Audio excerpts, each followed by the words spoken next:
The rain had not stopped for 3 days. It came soft as a lullaby at first, a whisper against canvas and creaking wheels. Then, as if heaven itself had turned sour, it poured with purpose, cold, steady, full of judgment.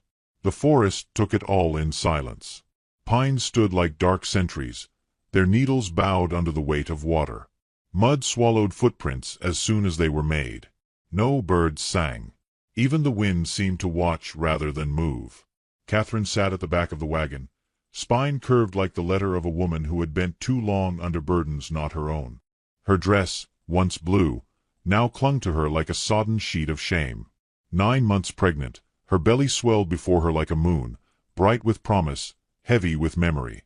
She held it with both hands, not just for support, but as if to shield it from what was coming. The wagon jostled. A bump in the path made her breath catch. A contraction, light but insistent, curled through her like smoke in a chimney. "Not yet," she whispered, more prayer than thought. "Not here. Not now." Up front, her in-laws muttered to each other. The old man, Theodore, grunted more than he spoke. His wife, Marla, had a voice like a rusted hinge, always opening, never warm. They had buried their son 6 months ago. Now they were ready to bury the memory of his wife too. "She'll slow us," Marla said, not for the first time that day. "Storm's worsening, and she'll be screamin' before nightfall." "She's not my kin," Theodore muttered. "We gave her long enough." Catherine pretended not to hear, but the words sliced all the same. Her child shifted. She drew the shawl tighter over her chest. Her fingers were pale, knuckles raw from cold. In town once, they called her lovely, soft-featured, clever-eyed, a preacher's daughter with hands skilled at lacework and a voice that could coax songbirds. Now she was something else. Pitiful, troubled, unwelcome. "You all right back there?" Marla's voice, all sugar now, laced with something sharper. Catherine nodded, once. "Just tired." "Tired, she says." Marla laughed without mirth. "Tired ain't the half of it." The wagon stopped. The rain did not. Theodore stepped down, boots sinking into the forest floor. He pulled his coat tighter, turned to his wife. Their words were low, fast. Catherine couldn't make them out, but she felt the shift in the air, that sharp chill just before a bolt strikes. Marla turned to her. "Get down, girl." Catherine blinked. "What?" "You heard her," Theodore said. "Roads washed ahead. Wagon can't carry all this. You'll have to walk." "But I can't." She looked down at her stomach, then at the trees. "Please." "Not our problem," Marla said. "You had your chance to remarry. You refused. You think we're going to carry a weeping widow and her bastard into winter?" Catherine's voice failed. The world tilted sideways, not from movement, but disbelief. She had never imagined such words from people who once called her family. The old man reached in, grabbed her bundle, a half-filled satchel with dried bread, a faded photograph, and a hand-sewn baby blanket. He tossed it into the mud. "You'll find your way," he said, "if you pray hard enough." Marla tossed down a coat, not Catherine's. Too large, too thin. As if even pity came begrudgingly. The wagon creaked again. Catherine climbed down slowly, her feet numb in her shoes. The road was slippery, roots and moss disguised as safety. Her knees shook beneath her as she picked up the satchel, wiped the photo with her sleeve. Her husband's face smiled back at her, younger than she remembered, full of promises that life had never honored. They left without another word. The wagon wheels groaned forward. Mud and distance swallowed the sound. She stood there, alone in the downpour, a woman-shaped wound in the middle of the forest. The child inside her kicked. She exhaled, short and shallow. For a while, she stood still, as if waiting for the trees to give her a sign. A bird call. A beam of sun. A trail. But nothing came.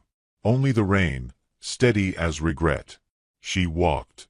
Step by step, with one hand on her belly and the other gripping the satchel strap, she moved deeper into the woods.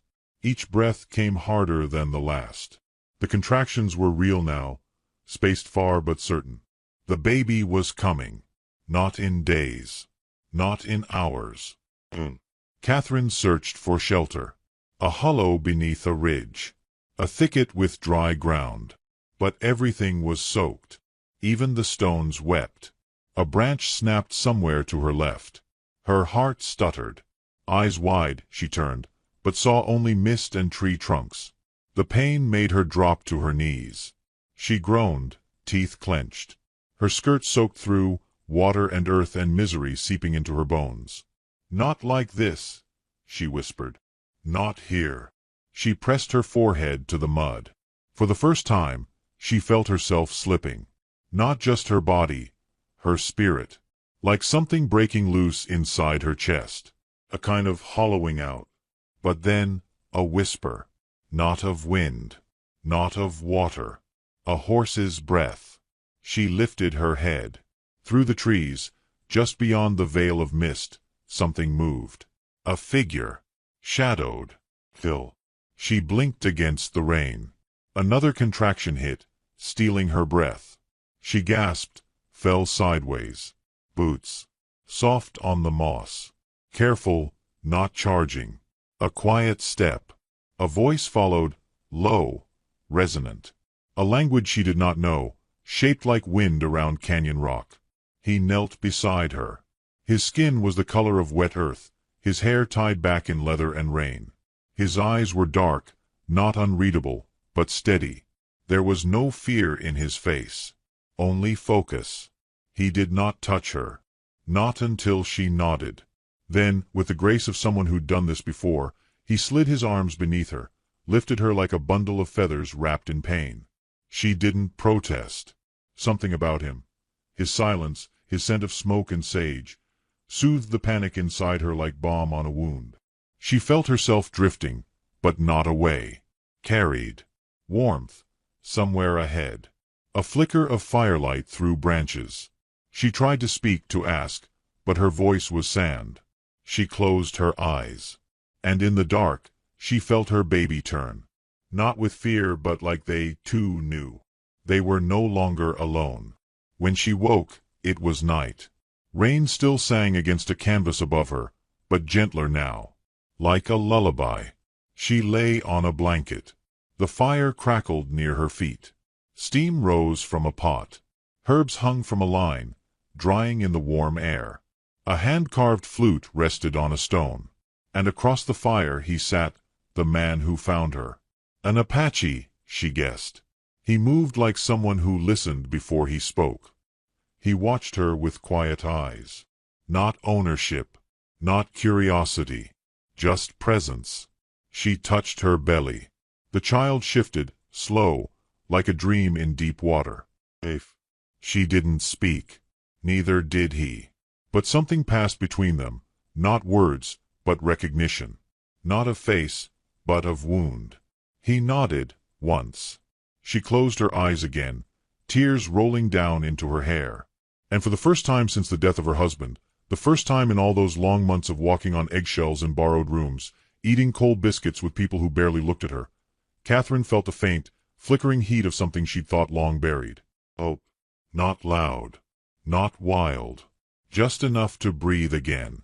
And somewhere in the distance, beyond the trees, the wagon that left her kept rolling. But she did not look back. She would never look back. The scent of smoke and pine filled her nose before she opened her eyes. Not the thick, acrid smoke of burned fields or the faint ash of a dying hearth, but something cleaner, like warmth wrapped in cedar. Catherine stirred beneath the heavy woolen blanket, each muscle slow to remember itself. Her fingers brushed coarse fabric, her body cushioned by pine boughs. The memory of rain clung to her, but her skin was dry now, and warm. The storm outside had not stopped, but here beneath a stitched hide roof, it was muffled, gentle, like weather watching through glass. She turned her head. The man sat nearby, legs crossed, tending a pot over the fire. He did not look at her right away, though she knew he was aware of her. There was no movement wasted in him. Every gesture was precise, patient. He moved like a tree does in wind, not rushing, just bending as needed. She watched him in silence, her breath shallow, unsure if she should speak. He was younger than she had thought. No more than 30, though the lines around his eyes hinted at years beyond what the calendar told. His hands were scarred but steady. He wore no badge, no mark of role or station. Just plain, careful clothes, and the quiet gravity of someone who had seen sorrow and survived it. He glanced over then. His eyes met hers with no startle, no hurry. Just seeing. "You awake," he said softly, the words shaped by a tongue more familiar with other sounds. His voice was low, gravel and water. She nodded, unsure how to respond. Her throat ached with thirst and emotion. "You thirsty?" he said. Not a question. She managed a whisper. "Yes." He brought her a carved cup, steaming. Some kind of tea, herbs and something rooty beneath. It smelled sharp but not unpleasant. She took it with shaking fingers. Their hands didn't touch. "Drink slow." She did. The warmth spread from her lips to her belly, dulling the pain. She held the cup close, almost cradling it. "I'm Catherine," she said after a while, voice steadier. He gave a small nod, as if names were things to be honored by silence. "Nantan," he said. She repeated it softly. "Nantan." He did not correct her accent. Rain pattered gently on the roof above. The fire snapped. Somewhere outside an owl called once. The forest felt deeper here, more ancient. Time moved differently. "Where are we?" she asked. "High ground," he said. "North Ridge." "You carried me?" Another nod. "I could have died out there." "You didn't." There was no pride in the way he said it. Just fact. She studied him more carefully now. His face was not unkind, but unreadable. Like stone smoothed by years of wind. She wondered how many women had looked at him and never truly seen him. How many had feared what they could not define. He reached into a leather pouch and pulled out crushed leaves. He added them to the pot. The scent changed, sweeter, softer. "You're a healer," she said. "I was." She waited, but no explanation followed. She thought of asking more, but something in his posture warned her. Some stories do not open easily. Instead she asked, "Why help me?" He looked at her then, and for a moment she thought he might answer. But he only said, "You were alone." She felt a strange ache in her chest, like someone had named her wound aloud. She was tired of being a burden. Tired of being half wanted, half tolerated. "I won't stay long," she said quickly. "Just until." He held up a hand, not to hush her, but to pause. "Don't plan yet. Heal first." His words were not soft, but they weren't hard either. They landed with the weight of truth. She swallowed whatever she'd been about to say. The baby kicked, and her hand instinctively went to her belly. She winced. Nantan noticed. He stirred the pot again, then poured a small ladle into a bowl, cooled it, and handed it to her.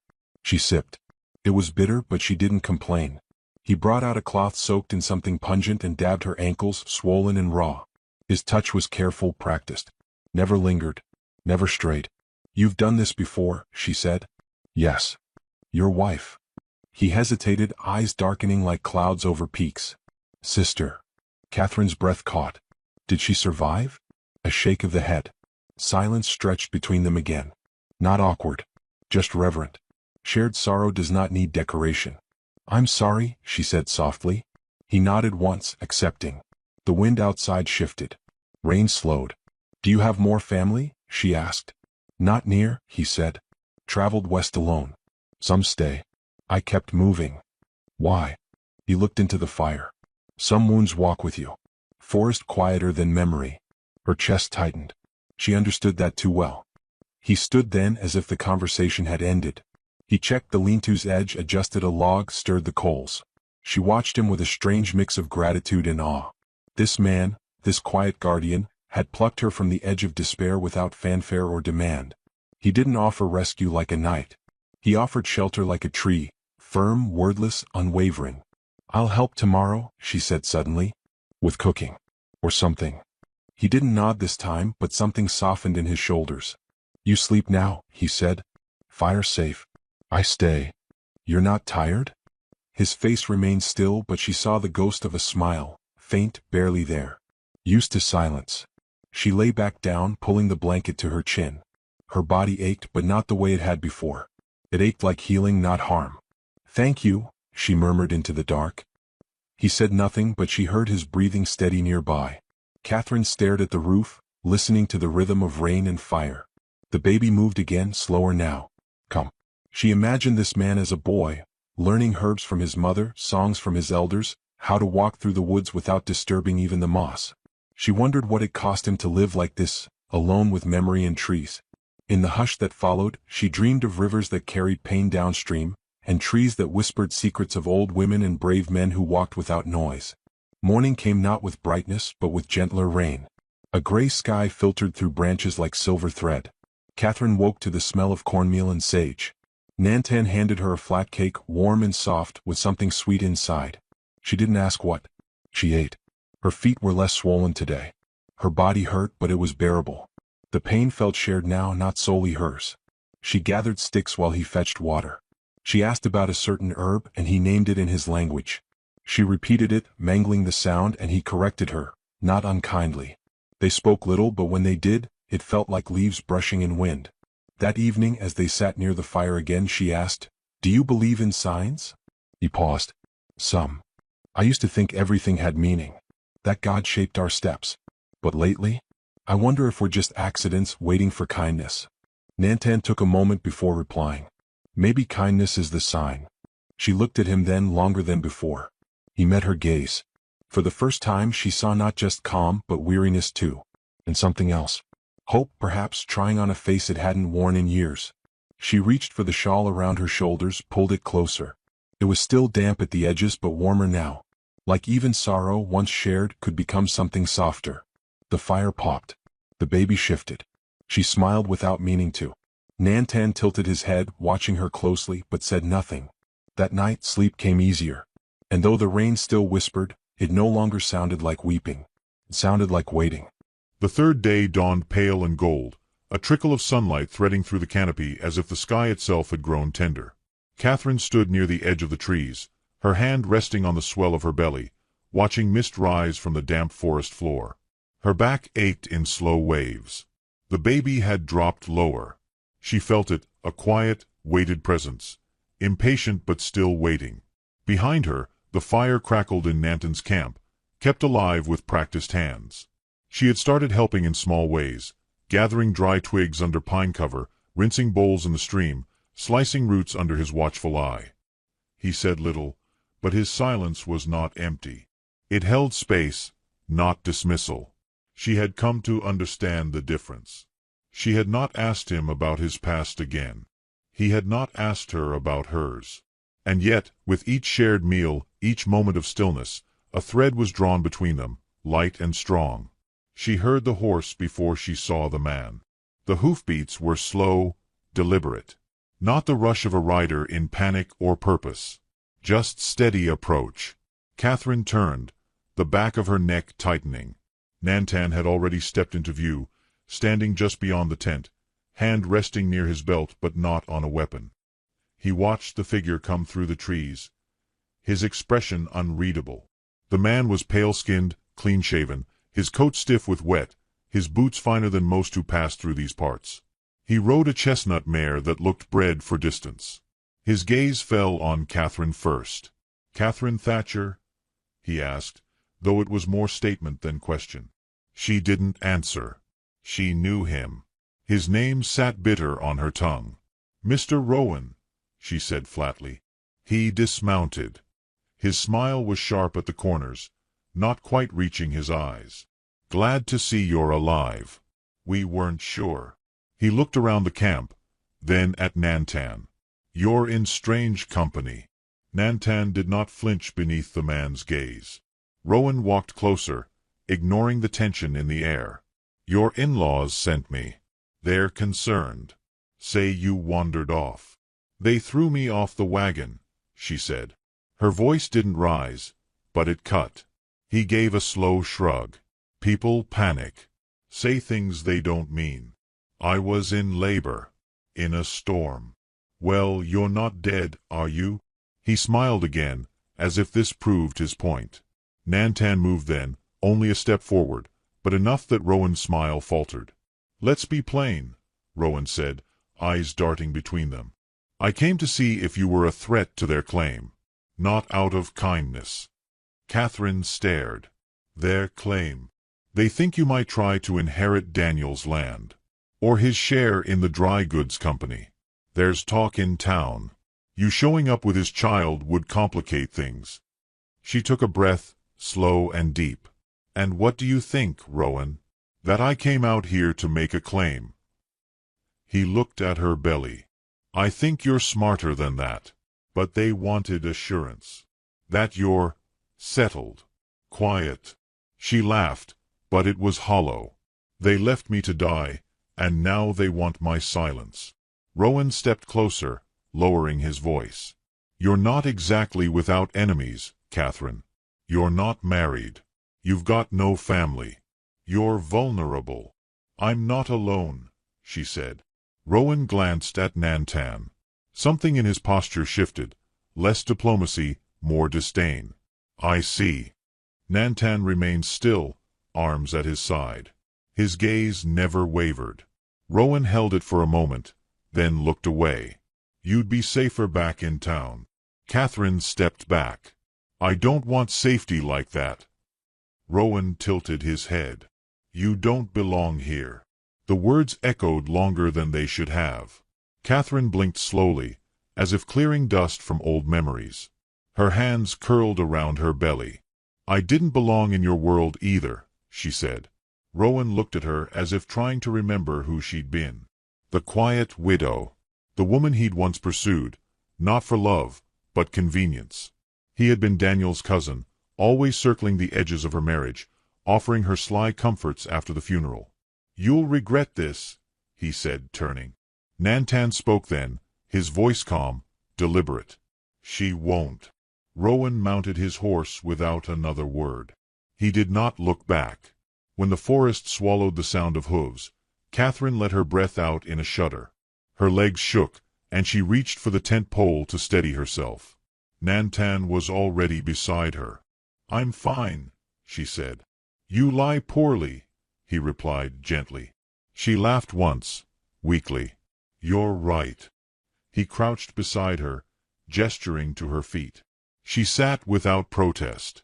He examined her ankles, hands moving with practiced care. "He's a coward," Catherine murmured. "All talk." "Cowards are dangerous," Nantan said. "They hide behind laws and family." She watched him, grateful for the way he spoke truth without venom. "Do you think they'll come back?" she asked. He didn't answer at once. "Maybe. Maybe not." Her fingers toyed with the edge of the blanket. "He made me feel small." "You are not." She looked at him then. Really looked. His face was steady, but behind his calm was something burning, low and constant, like fire kept alive through winter. Not rage. Not revenge. Just knowing. He reached for a pouch, pulled out dried leaves, and began preparing a poultice. She watched his fingers, the way he crushed and measured. She had never seen a man move like that, with precision and grace, not trying to impress, just to care well. "You remind me of a song," she said without thinking. He raised an eyebrow. "My mother used to sing it when the rain came hard. About a man who didn't speak much, but when he did, the world listened." He tilted his head, almost smiling. "And I never believed he existed. Now." She shrugged. "I'm starting to wonder." They fell into quiet again. This time it held warmth. That night, as the fire cast long shadows and the wind curled around the tent edges, Catherine sat beside him, close enough to feel his breath. The baby kicked, and she gasped. He turned quickly. "Pain." "No," she laughed, startled. "She's just active." "She?" he asked. "I think so." She placed his hand over the spot where the movement had been. He didn't pull away. The child kicked again, harder. His expression shifted, something ancient and tender rising through the years in his face. "She's strong," he said. Catherine nodded, her throat thick. "She'll need to be." He left his hand there a moment longer, then slowly pulled it back. She missed the warmth as soon as it left. "Thank you," she said. He looked at her. "For what?" "For standing between me and the world today. For not looking away." His voice came low. "You stood alone first." Outside, the rain had stopped. The fire snapped gently. She leaned against the tent post, watching the embers dance. In that stillness, a thought came uninvited, soft, but clear. She wasn't afraid anymore. She didn't know what would come next. Maybe the cousin would return. Maybe the in-laws would press harder. But for now, she was warm. She was seen. Her child kicked with life. And beside her sat a man who offered more with silence than any vow she'd ever heard. She closed her eyes and let the quiet hold her. And somewhere beyond the trees, the world went on, loud and sharp. But here, by the fire, kindness moved like light over stone. Patient. Lasting. Real.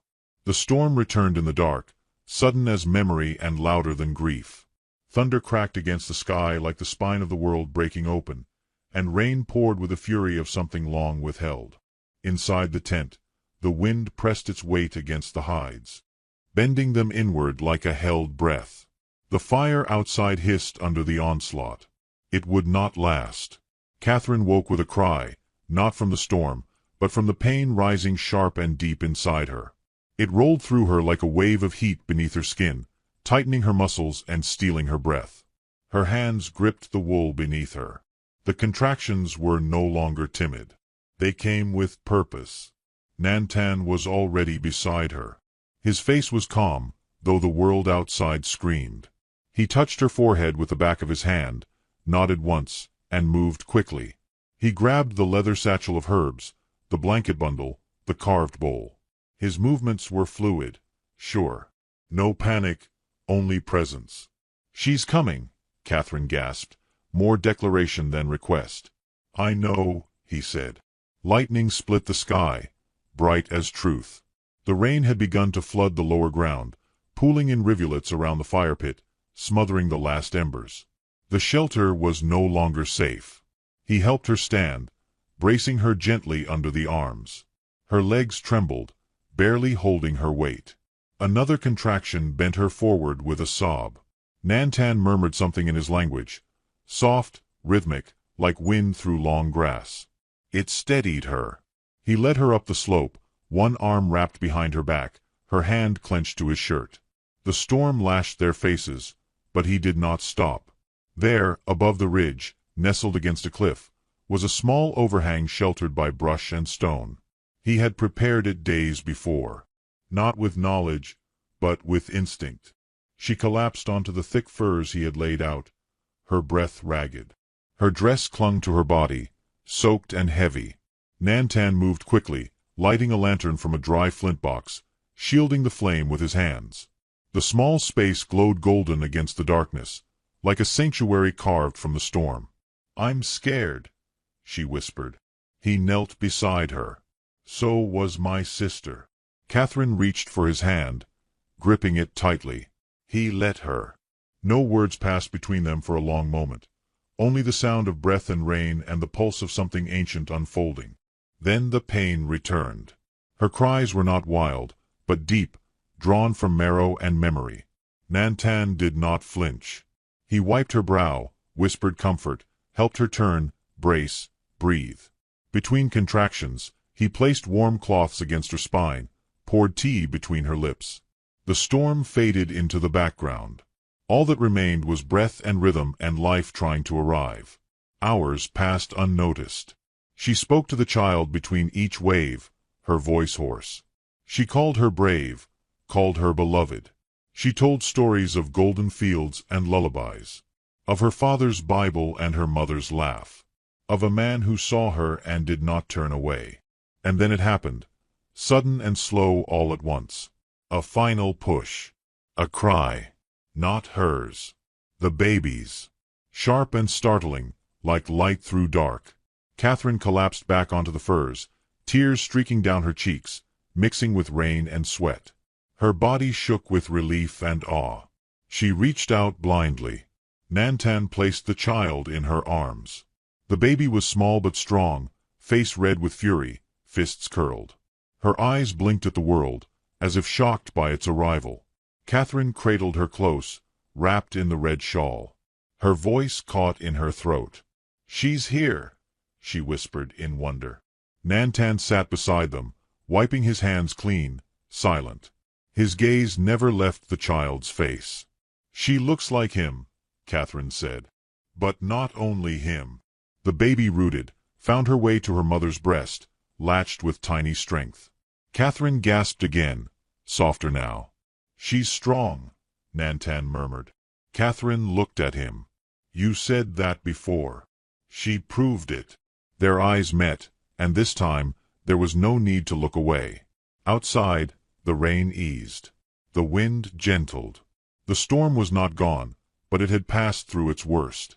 They sat there for a long while, man, woman, child, in a world reborn. The lantern light flickered over the stone walls, casting shadows like spirits dancing. Catherine touched the baby's cheek with her finger. She needs a name. Nantan waited. Hope, she said. Her name is Hope. He nodded, the name settling like a promise. She looked at him again. I didn't think I'd survive this. You did. No, she said, shaking her head gently. Not just the birth. All of it. His voice was quiet. You had to lose the old to find the true. Catherine smiled, tired but whole. What about you? What did you lose? He didn't speak right away. Then, softly, my voice. After my sister died, I stopped speaking to others. Only the trees heard me. Why? I blamed myself. I thought if I'd known more, done more. He stopped. Catherine placed a hand over his. But you saved me. He didn't answer with words. Just let his hand turn slightly so her fingers fit into the spaces between his.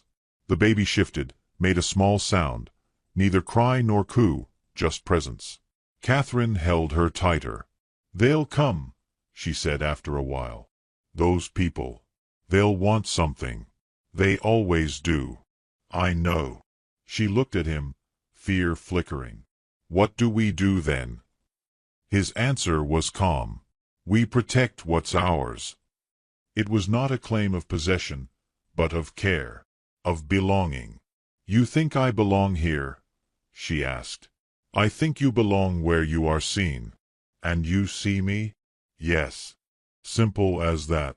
Outside, dawn began to lift the dark, painting the sky in streaks of gray and soft rose. The trees no longer dripped. They stood tall, drying their limbs in the new light. The world was not fixed. Danger would still come. But for now, Catherine breathed deeply. She felt her daughter's tiny heartbeat against her chest. She felt the warmth of a man who did not promise safety, only presence. Between storm and breath, they had found something. Not peace, exactly, but the start of it. The smoke came first, thin and curling, a slow ghost against the pale morning. It rose beyond the ridgeline, low on the horizon, as if the earth itself exhaled. Catherine saw it before Nantan did, standing with her daughter nestled in a sling across her chest, one hand resting instinctively at the child's back. The baby stirred, but did not cry. Even at a day old, she was calm, observant. Nantan stepped beside her, eyes narrowing. That's too close, he said. She nodded. Her lips were dry, her breath shallow. They're burning something. No storm this time, he murmured. That fire's man-made. He moved swiftly after that, packing essentials into 2 satchels, the pouch of herbs, spare hides, water, flint. He paused to sharpen the blade he kept beneath his cloak, not in panic, but with deliberate care. She watched him, heart hammering. The taste of fear was metallic now, crawling along the back of her tongue. When they set off, it was not running. They moved as if guided by instinct honed in quieter years, through the trees, across moss-slicked rocks, always with ears turned toward the wind. Catherine carried Hope tight to her chest, wrapped in the red shawl. Her body still ached from the labor, but her feet did not falter.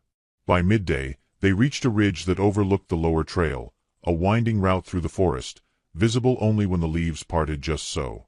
3 riders approached. Catherine recognized them by posture alone. The cousin rode in the lead, his coat too fine for the mud, a rifle slung across his shoulder like decoration.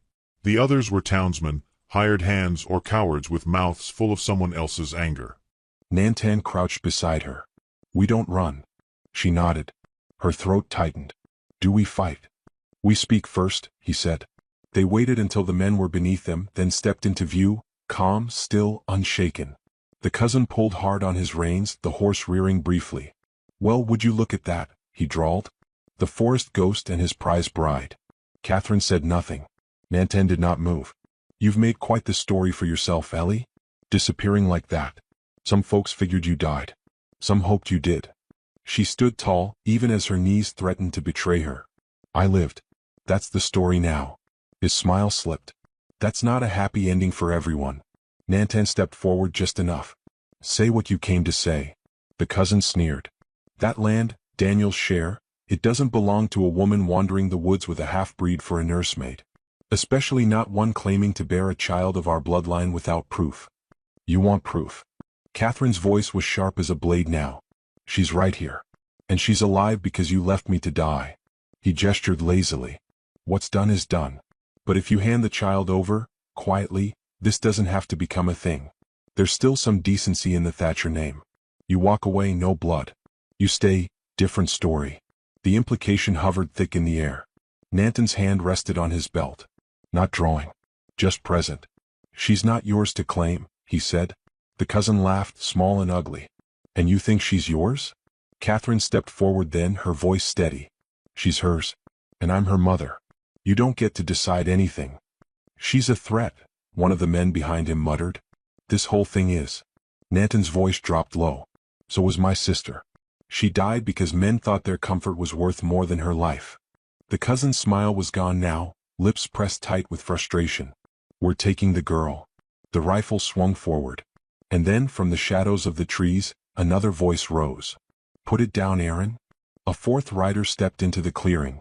Older, broader, with a lawman's calm in his bones. His badge glinted dully against a worn coat. Sheriff Vaughn. He had known Catherine's husband since they were boys.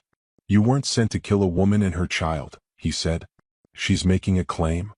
She's making a life, the sheriff interrupted. And you're threatening it. The cousin turned in his saddle. She's got no papers. No witnesses. She's got me, the sheriff said. And I saw the way you treated her at the funeral. I saw how quick you were to sniff around after Daniel died. You never wanted justice. Just inheritance. The men behind Aaron shifted, uncertain now. One muttered something about not signing up for a hanging offense. The cousin seethed. You gonna defend her, then? Defend him? I'm going to defend what's right. Nantan moved to Catherine's side again, quiet but firm. Hope shifted in her sling, letting out a small, protesting squeak. The sound seemed louder than the rustling leaves, purer. Aaron's gaze faltered. She won't go quietly, he said, more to himself than anyone else. Then don't make her, the sheriff said. The standoff cracked, not with violence but retreat. Aaron turned his horse without another word. The others followed, more relieved than loyal. The sound of hooves faded. The sheriff looked at Catherine. You want to come back? She shook her head. There's nothing left for me there. He nodded slowly. I'll make it known then. You're not to be followed. He turned to Nantan. You've got her back? Yes, was all he said. That was enough. The sheriff tipped his hat and rode on, vanishing like a shadow swallowed by the trees. Catherine didn't move for a long time. Her body trembled, the adrenaline retreating. Hope stirred again as if sensing the shift. Nantan reached to steady her, his hand warm against her spine. I thought I'd have to fight for her, she whispered. You did, he said. That night, they burned what was left of the lower camp. The tent, the remnants of the storm, the memories soaked into the ground. Not in fear but ceremony. Catherine held her daughter and watched the flames rise. The smoke spiraled into the sky, not like grief this time but like release. In the days that followed they found a new ridge, drier, sunlit, cradled between two hills. A spring nearby, a place for planting. They built slowly, piece by piece, not from desperation but with care. Nantan carved a cradle from pine. Catherine sang as she worked. Hope gurgled and kicked, eyes wide with wonder. One evening, as the sun dropped low behind the trees and the sky turned the color of sweet peaches, Catherine stood at the edge of their clearing, watching the light scatter across the valley. Nantan joined her, hands calloused and calm. She turned to him. Why did you help me? He thought for a moment. Because when I saw you, I didn't see someone broken. She waited. I saw someone still standing. She leaned into him then, her body still healing, her soul still stitching itself back together. But there was no shame in that. Only truth. Behind them, the fire crackled, supper warmed, and their daughter cooed into the breeze. The world had not stopped being hard. It still carried sharp edges. But they had carved out something softer here. Not a fairy tale. Not a miracle. Just life. Sure.